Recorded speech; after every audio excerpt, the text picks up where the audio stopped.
Hey, welcome to Plants Are My Therapy. Today we're going to be propagating the pink lady, the Bolivian Wandering Jew, which is a relative of the Wandering Jew and is the variegated form of the turtle plant. I'm going to be using this starter tray, but I didn't buy this starter tray to propagate the Bolivian Jew or the pink lady.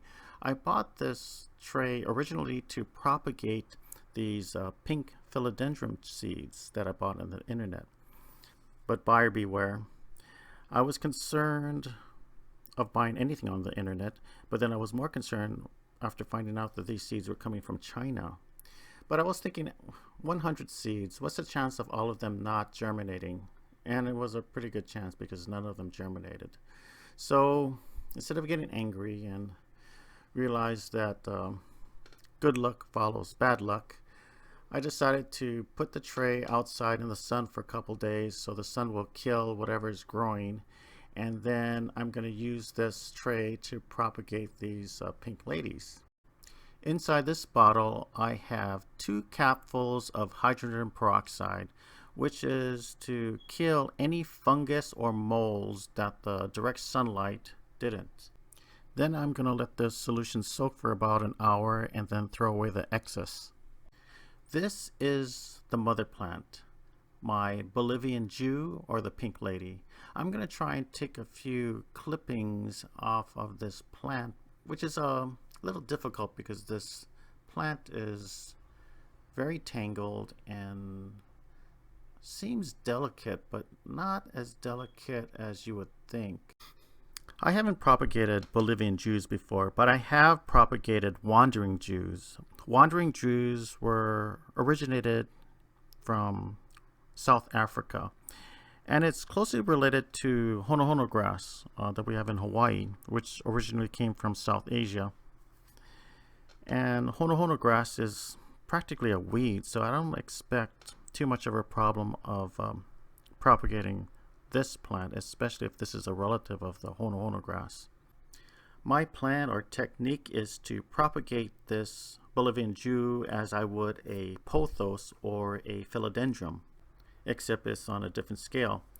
I'm just going to take a tendril or a little branch, and I'm going to take off the leaves, exposing the nodes on the lower end. Make sure I pay attention to the growing direction, and then I'm going to insert a couple nodes into the soil, and hopefully it'll propagate into roots, while the leaves on the top end of the tendril will make enough energy from the sunlight to grow well. This is the finished product. I also propagated a few snowflake creeping figs. After a while I was thinking, what am I going to do with all of these Jews? All of these Bolivian Jews plants.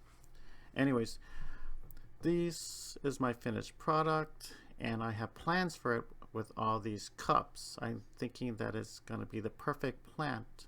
Look at this plant. It hardly even shows, except for this bald spot, that I harvested a few of its branches to propagate.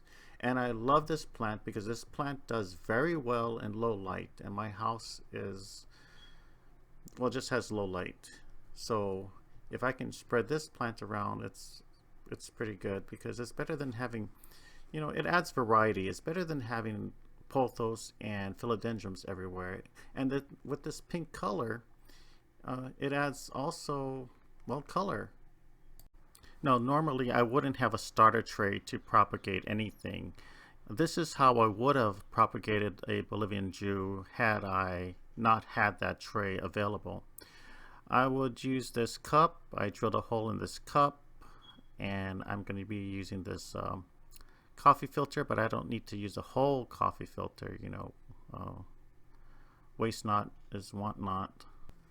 This is the first time I'm planting plants in these tall type of coffee mugs, so this is a learning process too, and with everything I do I try and figure out ways to do it better.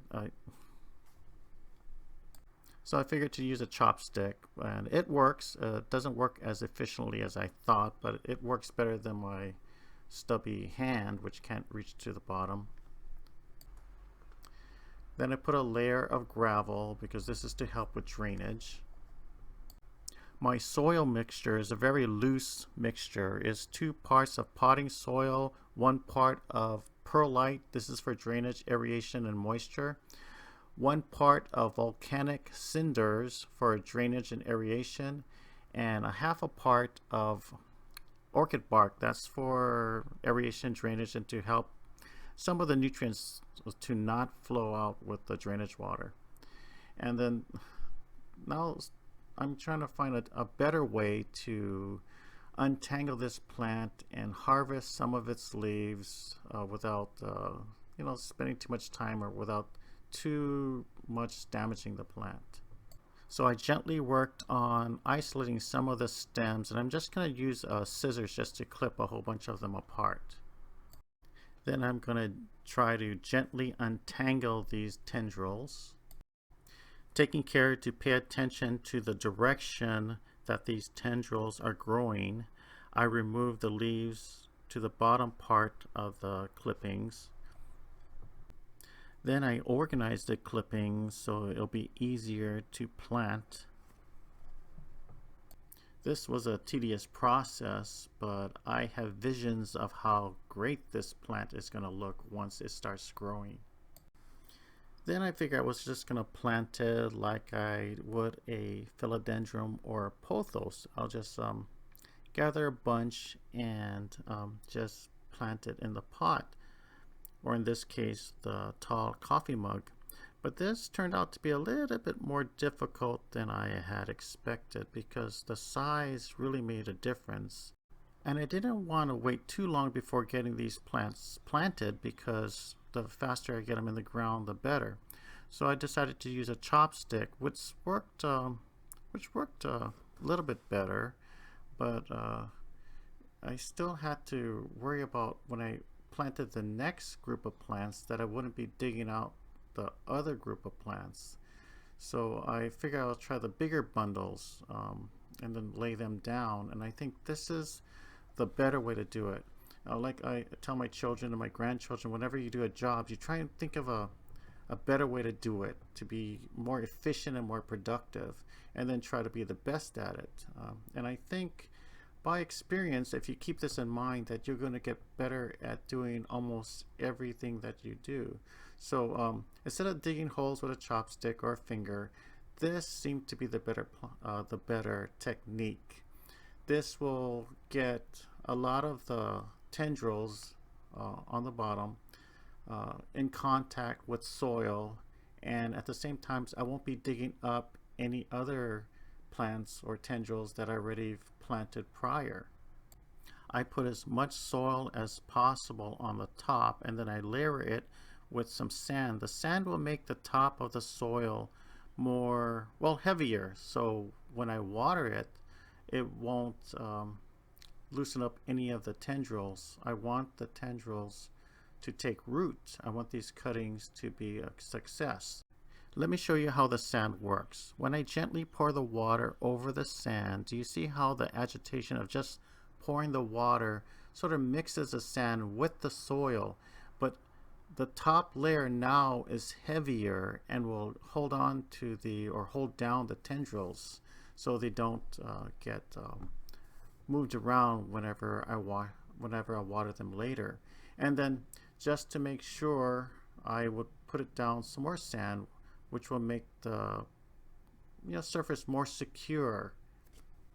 Look at this. I'm very happy with how this turned out.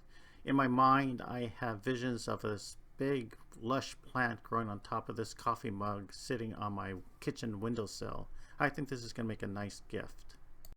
I'm always thinking of better ways to do things, and I figured out a better way to propagate Bolivian Jews. I use the branches and I cut the branches like this, paying attention to the direction that they're growing, removing the leaves on the bottom area, and I figure I'll use these branches as lattices, or at least to form a lattice to keep these cuttings in place. So I, well, I just layer that, and then this branch will be held down by the next branch, and the next branch will hold down this branch, and so on. It's like doing the same work except getting done 3 times as fast because I'm planting more branches than I would have if these all were single branches. And then I'm gonna layer them like I did before. I'll just put a layer of soil over it instead of digging holes in with a chopstick or my finger.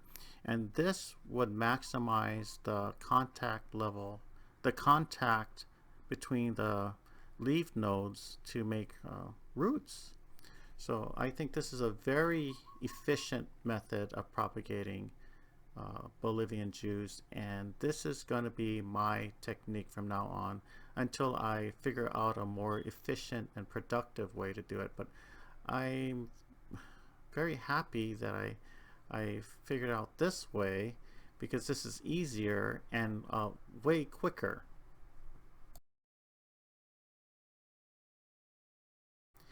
And of course, I'm going to top it off with a layer of sand to secure the top soil, the top layer of the soil, making it more heavier so the tendrils won't be dislodged when watering.